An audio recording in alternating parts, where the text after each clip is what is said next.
Hey there. Before we start, I just want to say how excited I am to share these stories with you. Since this is my first video, I'd love to hear your thoughts in the comments. And if you'd like to join me for more, feel free to like and subscribe. Now, dim the lights, settle in, and let's begin. I just got back from the worst trip of my life. I don't even know how to explain it without sounding insane, but I need to write it down. Maybe someone else has been to that place. Maybe someone else has seen it too. If you have, please, tell me I'm not crazy. I rented a cottage for a weekend getaway. I needed the break.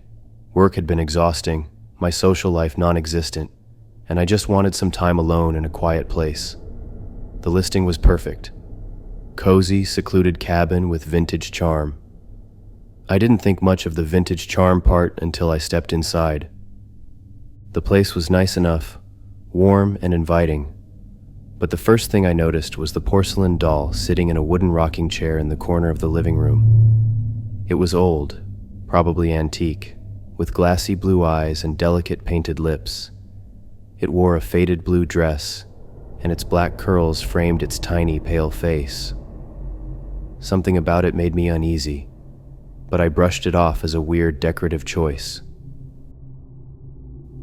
That evening, after settling in, I went out for a walk. The forest surrounding the cabin was beautiful, the air crisp and fresh. By the time I got back, the sun had set, and the cozy glow from the cabin's windows was welcoming, until I stepped inside and froze. The doll's head had turned. It was no longer staring blankly into the room. Now, it was facing the front door, directly at me. I tried to shake off the creeping feeling crawling up my spine. Maybe I had just imagined it. Maybe I'd bumped the chair earlier, and the head had shifted. It wasn't like dolls could move on their own. I laughed at myself and forced the unease down. But that night I woke up to a sound. A creaking noise. The same slow, rhythmic creak I'd heard when I first arrived. The rocking chair.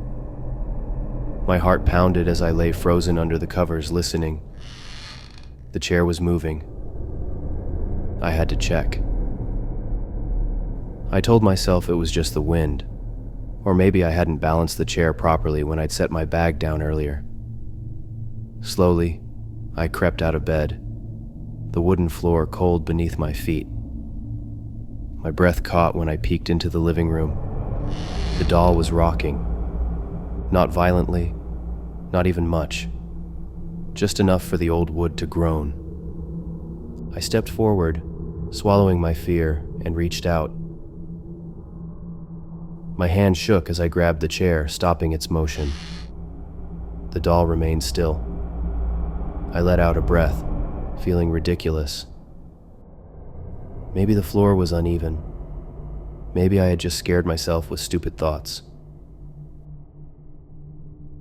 The next morning, I decided I'd had enough of the thing.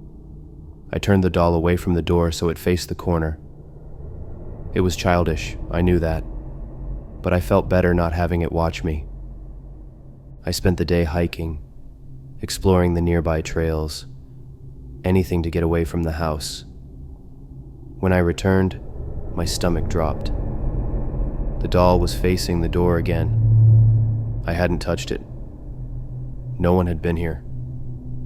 I checked every lock, every window, convinced someone had broken in just to mess with me, but nothing was disturbed. It didn't make sense.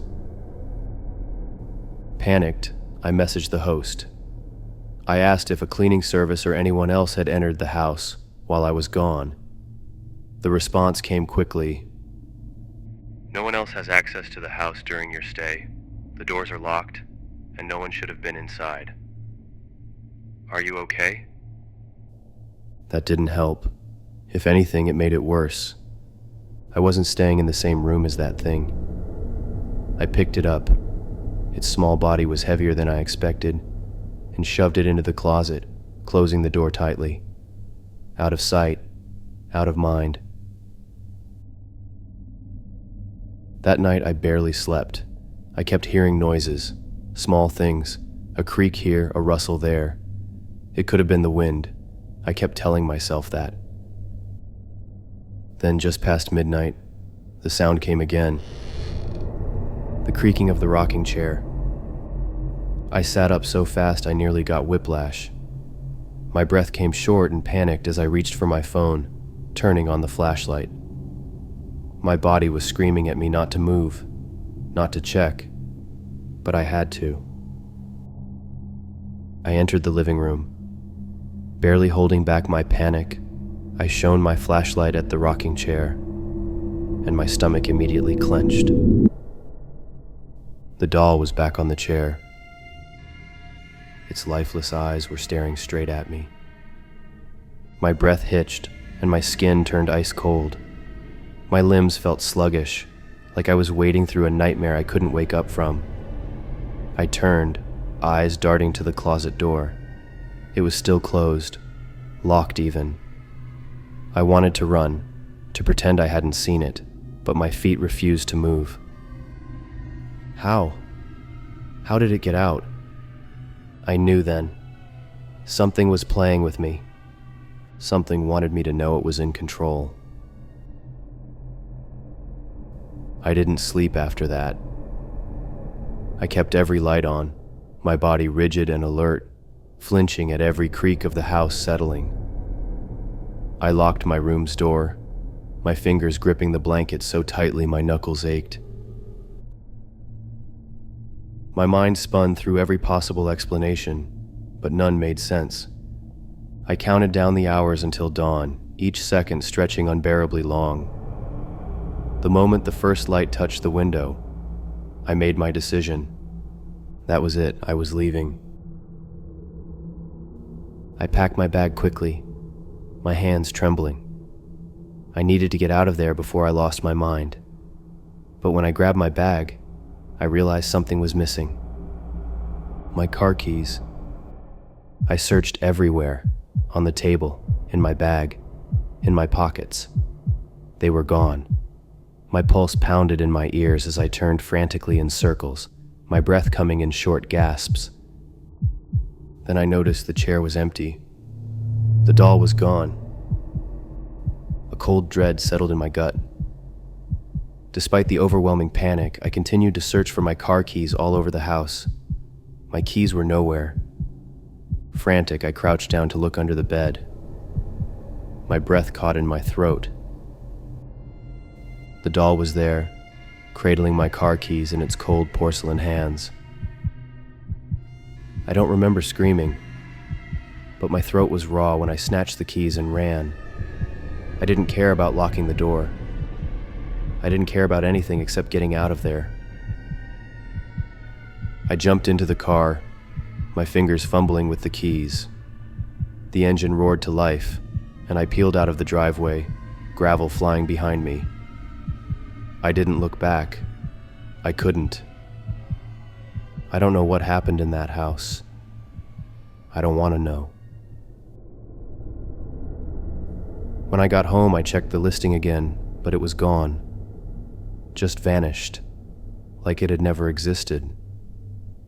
I keep telling myself it was a prank, some elaborate trick. But deep down, I know the truth. I wasn't alone in that house, and I don't think I was meant to leave.